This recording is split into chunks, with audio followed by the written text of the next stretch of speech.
Hey, welcome back to Milton Daily Homes. Chuck here. We have a list of 12 properties today, and a bit of a sneak peek. We've got a property probably coming out next week, and it's just under 2,000 square feet. It is right down the street from a school, a public school, nice public school too, in Milton, and it's across from a park.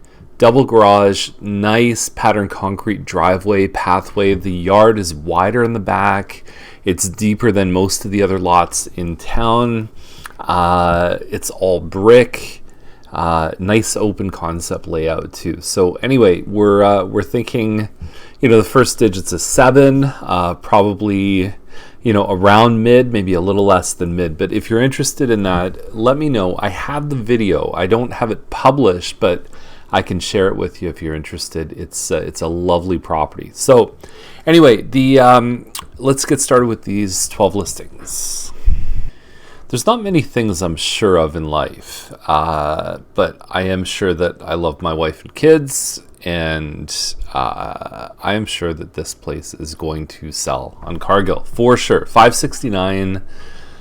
Unfinished basement, Hillsview end, 1510 square feet. It's got the really nice kitchen layout where instead of having like a wraparound counter, they've got a center island. It's a really nice open concept plan. Pot lights here, you've got nice color cabinets. I find the photos are a little heavily exposed. Here's the other thing here is that you've got like a closet that has no clothes in it. So the interesting thing about this is that when we're going through a home, I check the fridge, I check the closets. If you look, it almost has the air of like they've already moved out. Maybe they've left their stuff. Maybe one person's moved out, the other one hasn't. So it's you gain clues in a market like this, any market actually, is you gain clues on whatever's going to give you an advantage. And that's kind of the story on this. It's going to do well for sure. I mean, I'm guessing at least 10 or 20,000 higher than this price.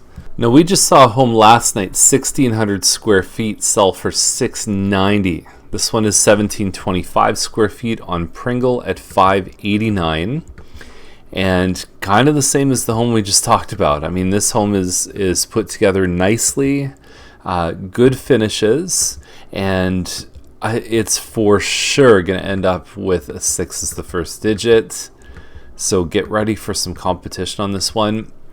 Now, what we haven't talked about on Daily Homes in a while is the nature of the game of multiple offers. People call them bidding wars, but it depends how you approach the strategy, because with a multiple offer situation is that you don't know what the other buyers are offering. So the most common things we find are price. So the seller's looking for the highest price, the least amount of conditions. So if you're planning as a buyer on doing a home inspection or finalizing your financing, it may put you at a disadvantage when compared to other offers. So once you reach past probably 3 or 4 offers, it's very difficult to have any conditions in your offer. So highest price, least conditions, the right closing date, and usually a check in hand. So when you have that deposit check that you can give right to them, it's a lot more secure than waiting until the next day from a seller's perspective to try and get the check. So what you do, what I always recommend to people is you put the number down that if it sold for $1,000 more, you'd be okay with it. So based on your own market experience and based on the research and what else has been selling, what's that price that you feel like it would, that you're going to put it there, and then anything else, someone else can have it. That's the right way to handle a multiple offer. Not getting into this bidding and having the paddles is, I'll bid $1,000 more, I'll bid $2,000 more. You put your best foot forward and you let the rest take care of itself. And in some cases, it's okay to walk away because somebody else just wants it more. And that's tough. We had a buyer this year that lost 10 offers, but he was playing his game, not the market's game. And we were really happy about that. And he found a place he loved at the end of all that. So anyway, that's a bit about multiple offers. If you have questions, let us know. we're definitely glad to talk about them, because I think they present a barrier to entry in terms of people get afraid about it and they don't know what to do, and they get scared when they hear stories out there, and there's some pretty rough stories. So 811 Banks, Yorkville Trafalgar, I think, built these. Just south of the hospital, $599.9. Backs onto greenspace, got nice finishes. It's very open concept. I think these are around 1,800 square feet. And if you need a place with storage, this one, look at that. That's crazy. That's one of the biggest pantries I think I've ever seen in a townhouse. But it's just open. It's kind of a real kind of convivial way of living. Convivial, I don't know, whatever you'd say. It's like everyone can just kind of hang out, and you can watch the kids while you're cooking. You can watch television. So if that's your idea of a great space, I would say that this one could work really well. And even though there's shared opening here, my understanding is it's freehold, so you could potentially put your fence in and go from there. But $599, I bet this one goes for more than asking price. Got a 147-foot lot on Laurier, $659. I mean, we just sold one on Roseheath, for almost this price. And I think when you look at the finishes in here, it's a little bit bigger. The lot's a little bit deeper. It's busier road, but I think that they got the price right here. And it looks like nice finishes, lots of improvements. Kitchens, bathrooms are the two biggest places in terms of return on investment, and a decent lot too. So it's this one looks good as well. I like it. Higginbotham is next up. It's a Plan 5 corner, and it's like 16 something square feet. I'd have to look up the floor plan. Very efficient floor plan. And so this is basically your main floor. There's another laundry room just around the corner. This is another example of light colored flooring that really works well. And especially when you do kind of this gray tone wall, it can be a great jumping off point for this kind of color scheme. Again, kitchen, probably the target audience is expecting stainless steel appliances, but that is relatively easy to change. Nice use of backsplash here. The counter's been upgraded. And even what happens is the hardwood floors in the kitchen create a more open concept feel because it connects more to the rest of the space. There's your laundry, and then you've got upstairs, there's a loft, which could be closed off for a bedroom. That is closet space right here, if you ever want to do that. Plus, there's 3 other bedrooms. So here's what's happened with this, and it's kind of a story of 2016 overall. So these models were hovering.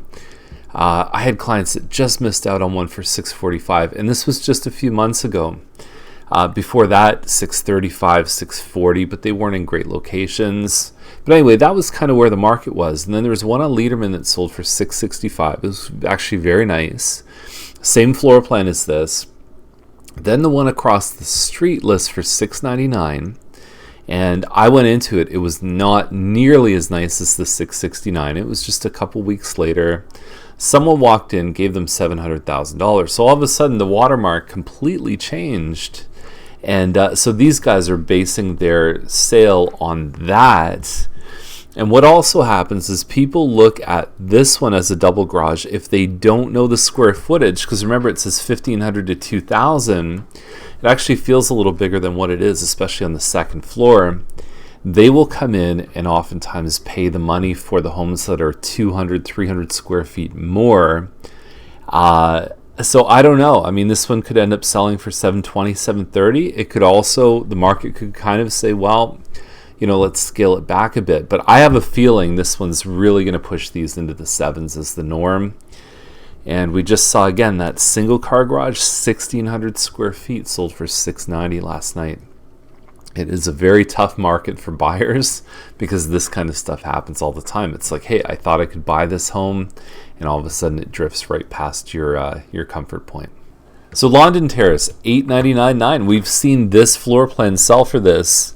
It's a bit of a plus minus here because you've got Tremaine Road here, busier street, lots of traffic, and it will continue to get busy because the Tremaine exit is going to exist at the 401. So you now have a highway exit feeding traffic on this street. Now, you also have lovely escarpment views, and that sun sets right over here too. So from some of the rooms in this home, you get beautiful escarpment views. This area on this side is protected escarpment land, so it's not going to be built on. South of here, the proposed university will be built on the other side of Tremaine, but that's about it in terms of development. The rest is going to remain kind of low density rural living. So anyway, you lose your driveway space here, but when the garage shifts forward, you get open space on the inside, and so it creates a little bit different floor plan. Kind of the hand-scraped hardwood look. I don't know if that hand-scraped look is going to be popular or stylish. I have my doubts about it being. I think it's a little trendy, but time will tell. And you've got a curved staircase. Putting a fluffy towel across here might look a little better. And but they've done some decent upgrades here. You've got the wider corner lot. And the corner ones are 2661 square feet. That's what they measure per the builder's floor plan. So you got that plus minus factor here, but London Terrace in general is, kind of low traffic. So I think that you're pretty safe with kids playing on the street too, which is important for some. So that's the list for today. If you have any questions, let us know, and enjoy this episode. Enjoy all the episodes we do. We've been doing this for 6 years now. I think we're well past 1,300 episodes, and we're still humming along. Have a great day.